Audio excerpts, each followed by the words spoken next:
Subscribe करें हमारे YouTube channel साधना gold को और पाएं वीडियो सबसे पहले।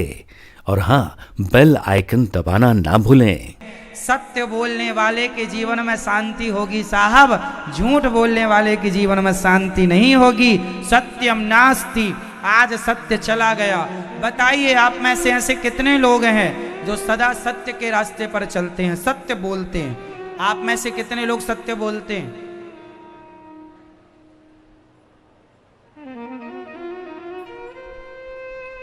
कितने लोग हैं आप सत्य बोलते हैं? तो ये बताओ झूठ बोलते हैं? बोलो हाँ। तो आप ये बताओ झूठ बोलना पुण्य है कि पाप? जोर से। पाप। आपको पता है ना कि पाप है। मतलब आज का आदमी इतना निडर हो गया है, वो जान रहा है कि ये पाप है, फिर भी डरने को तैयार नहीं है। यही आज का सबसे बड़ा क्षति है, सबसे बड़ी। आज आदमी जान सब रहा है लेकिन डरता नहीं। वो नरक जाए तो जाए जी, मैं ब्रह्मा को नहीं डरता है, ऐसा आदमी कहता है। जब डर ही नहीं है तो जिस बेटे को बाप का डर नहीं होता वो रास्ता भटक जाता है। जिस आदमी को धर्म का डर नहीं होता, दुर्योधन को भी धर्म का डर होता तो भरी सभा में अपने भौजाई के, अपने भाभी के कपड़े ना उतारता। धर्म का डर नहीं था, इसलिए तो महिला को कपड़े उतार के उसे निर्वस्त्र करने की सोच रहा है। रावण को डर नहीं था, इसलिए तो दूसरों की पत्नी को उठाकर ले आया। कहता है तुम मेरी बन जाओ। जिसके अंदर धर्म का डर होता है वो गलत काम नहीं करते। राम को डर था कि मेरा धर्म, राम से वनवास के लिए कहा, 14 साल का वनवास। राम जी कह देते मैं नहीं जाता। क्या कर लोगे? क्या कर लेता कोई? नहीं जाता मैं। नहीं, राम भी डरते थे। किससे? कहीं धर्म ना टूट जाए। राम वनवास ना जाते तो राम के हाथों धर्म टूट जाता, और राम ही धर्म तोड़ते तो फिर धर्म की बातें करता कौन? इसलिए आप ही धर्म तोड़ोगे तो धर्म निभाएगा कौन? कहां जाएगा धर्म? आपने तो सत्य बोलना छोड़ दिया। सत्य बोलना धर्म है, झूठ बोलना अधर्म है। धर्म न दूसर सत्य समाना, आगम निगम पुराण बखाना। सत्य बराबर तप नहीं, झूठ बराबर। इस धरती का सबसे बड़ा पाप क्या है वो बताओ मुझे। इस संसार का सबसे बड़ा पाप क्या है? बोलो जोर से। सबसे बड़ा पाप क्या है भैया बताओ? इस धरती का सबसे बड़ा पाप क्या है? झूठ बोलना।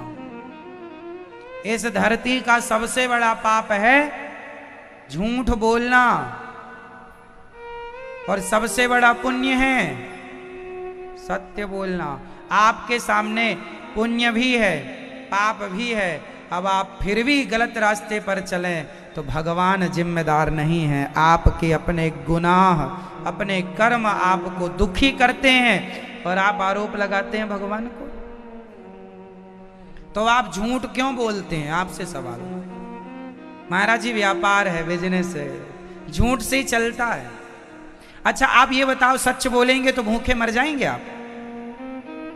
आपसे सबसे मेरा सवाल है, आप लोग सत्य बोल के अपनी दुकानदारी चलाएंगे, व्यापार करेंगे, तो क्या आप लोग भूखे मर जाएंगे?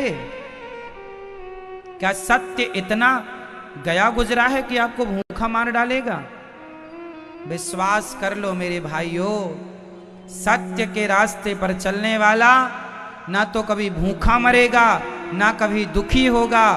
हाँ 2 पैसे कम आ सकते हैं माना कि शुरू में, पर सत्य के रास्ते पर चलोगे तो वही सत्य आपको लोक से परलोक पहुंचाएगा। वही सत्य आपकी रक्षा करेगा। वही सत्य है जो आपको शांति दिला सकता है। झूठ के पैसे कमा लो करोड़ों, करोड़ों कमाने में भी शांति मिल जाए तो कमा लो ना। पैसों में शांति है क्या?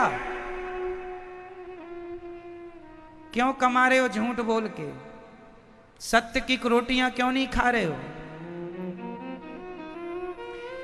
पहले का धन पीढ़ियों तक टिकता था।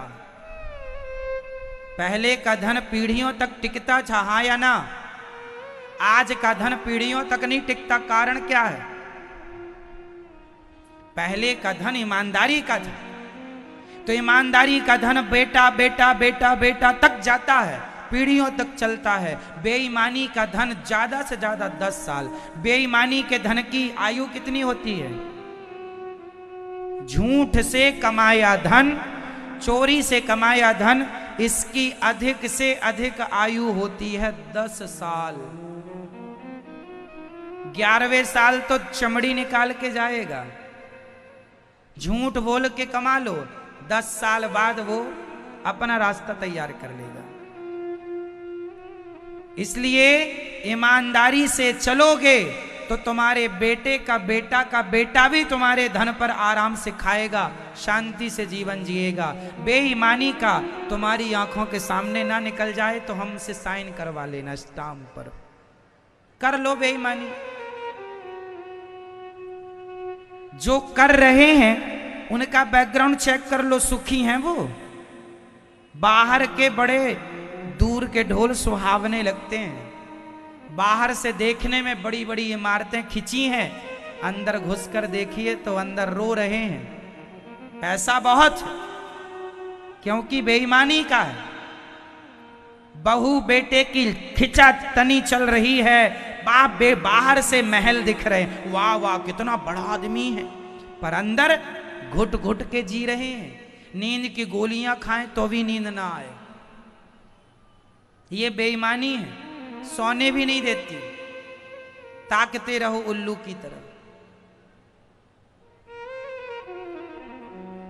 बेईमानी करने में बड़ा मजा आता है, पर जो उसका परिणाम भोगना पड़ेगा खतरनाक है साहब। इसलिए भगवान से यही प्रार्थना करो, विधाता दाल रोटी चलती रहे। भगवान ने छाया दे रखी है, रहने को पहनने को कपड़े हैं, मेहनत से कमाएंगे साहब। 10 रुपए की चीज 11 में बेचना सही है, 1 रुपए का प्रॉफिट भी तो होना चाहिए, मेहनत करते हैं। 10 की चीज 20 में बेचना गलत है, 10 की 12 में बेच रहे हैं तो भी ठीक है, चलो ठीक है। 10 की चीज 15 में बेच रहे हैं, गलत। ये बेईमान, आपको पता है कि मैं गलत कर रहा हूं, बस वो आपको आएगा। अभी समय ठीक है, थोड़ा टाइम लगता है। क्या है मैया, आम की फसल आने में भी तो 5 साल लगती है ना। आम का पेड़ आप लगाएंगे आज तो फसल आएगी 5 साल बाद। आम की फसल थोड़ा लेट आती है, ऐसे ही तुम्हारे बुरे कर्मों की फसल भी थोड़ा 10 साल लेट है। आम की फसल 10 साल लेट होती है, 5 साल। आम की फसल 5 साल बाद आएगी, बुरे कर्मों की फसल 10 साल में आएगी। थोड़ा सब्र रखो, जो पाप किया है वो तुम्हारी आंखों के सामने निकलेगा। कैसे निकलेगा? विधाता निकालेंगे, गलत ना करना बस।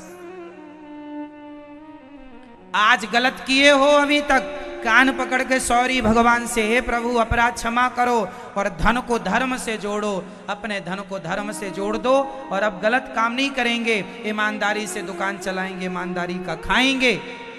ईमानदारी से भी आदमी बढ़ सकता है। क्यों जी? ईमानदारी से चलने वाला क्या तरक्की नहीं कर सकता? लोग कहते हैं नहीं जी ईमानदारी से कोई तरक्की नहीं कर सकता, गलत कहते हैं लोग। आपकी नीति और नियत सही हो तो आप 1 कदम चलेंगे, भगवान आपको 10 कदम चलाएंगे। इस सत्य के संग भगवान होते हैं। अर्जुन का साथ दिया भगवान ने, दुर्योधन का नहीं दिया। भगवान कृष्ण किनके संगी बने? दुर्योधन के कि अर्जुन के? बोलो, अर्जुन के। क्योंकि अर्जुन सत्य के साथ है और दुर्योधन झूठ के साथ। भगवान सदा सत्य का साथ देते हैं। इसलिए सत्यम नास्ति, आजकल तो सत्य मानो खत्म होगा। तपः शौचम, कोई तप अब तो बचा ही नहीं। कोई जरा त्याग, हम कहते हैं सवेरे जल्दी उठा करो, भगवान का ध्यान किया करो, यही तो तपस्या है। जंगल जाकर तपस्या करना ही तपस्या नहीं है। सवेरे जल्दी उठ जाना और भगवान के ध्यान में 1 घंटे तक डूबे रहना, यही तपस्या है। घर में बैठ के भगवान का अधिक से अधिक चिंतन करो, फिर काम करने जाओ, बिजनेस व्यापार जो सब करो, भगवान का चिंतन करो, यही तो तपस्या है। उनके लिए जल्दी जागना, उनके लिए सब करना, यही तपस्या है। सत्यम नास्ति तपः शौचम।